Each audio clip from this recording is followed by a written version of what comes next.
شكرا لك أستاذ، ونحيي الحاضرين معنا في هذا الاستوديو، وكذلك نحيي كل المستمعين عبر إذاعة المسيلة.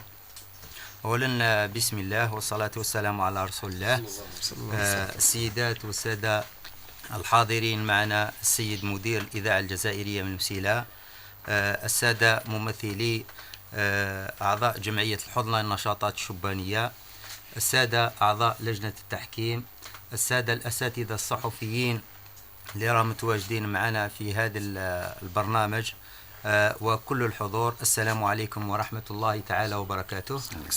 بداية اسمحوا لي جميعا أصالة عن نفسي ونيابة عن السيد مدير الشباب والرياضة، واللي كان يتمنى أن يحضر معنا في هذا الحفل الختامي، أن أكون بينكم في هذا البرنامج لمسابقة ندى الأصوات للإنشاد، والذي من خلاله جمعية نشاطات الشبانية اللي قامت بهذه الطبعة الثانية على مستوى إذاعة المسيلة الجهوية، وكان برنامج جد ناجح يعني، وذلك بشهادات حية من مختلف المستمعين اللي كان يبث عبر أذيعة أثير الإذاعة، واللي كذلك كان له هدف من الأهداف أنه اكتشفنا مواهب عبر بلديات الولاية، واللي نتمنى لهم مستقبل أفضل.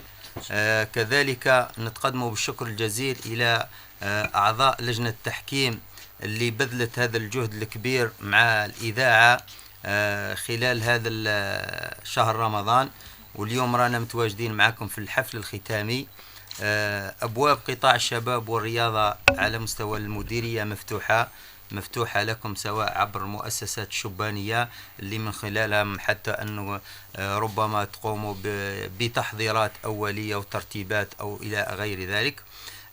لنا على مستوى وزارة الشباب والرياضة عدة مهرجانات وطنية، نتمنى إن شاء الله أنه تستفادوا من هذا المشاركة في المهرجانات الجهوية والوطنية، ولما لا يكون حتى المهرجانات الدولية إن شاء الله. يعني قبل أمس كان مهرجان وطني، وكانت لهم لمسة، يعني لمسة حضور، يعني نتمنى إن شاء الله يعودوا أحسن منها ويعودوا. أكيد احنا لما تجتمع المواهب وتنسق بينها راح تكون إن شاء الله يعني بادرة خير. نتمنى لكم التوفيق إن شاء الله في هذا النشاطات. ما يخفاكم جمعية الحضنة النشاطات الشبانية والله تقوم بخدمة عمومية وجبارة على مستوى الولاية، وذلك من خلال النشاطات الهادفة والتربوية، وحتى النشاطات الشبانية اللي تقوم بها، سواء في الجانب السياحي أو الشباني أو الثقافي أو الترفيهي أو الاجتماعي إلى غير ذلك. رانا واقفين معهم إلى أبعد الحدود إن شاء الله، وبارك الله فيكم على هذا الترتيبات اللي قمتوا بهم في الحفل النهائي. والسلام عليكم ورحمة الله تعالى وبركاته. وعليكم السلام ورحمة الله تعالى وبركاته. إذن هو وسام آخر وشهادة أخرى نعتز بها يعلق على صدر الإذاعة، وأيضا على صدر جمعية الحضنة، وعلى كل الفاعلين والداعمين لهذه البرامج الهادفة. قد يكون كما أسلف سيد مدير الإذاعة المقر ضيق، ولكن قلوبنا قد تتسع لهذه التظاهرة وأيضا لهذا الحفل التكريمي.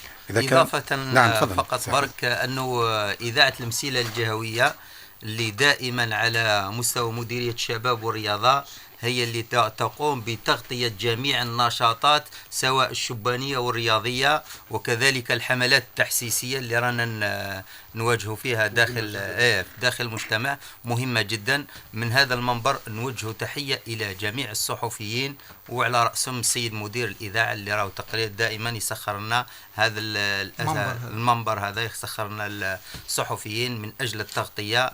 والسلام عليكم ورحمة الله.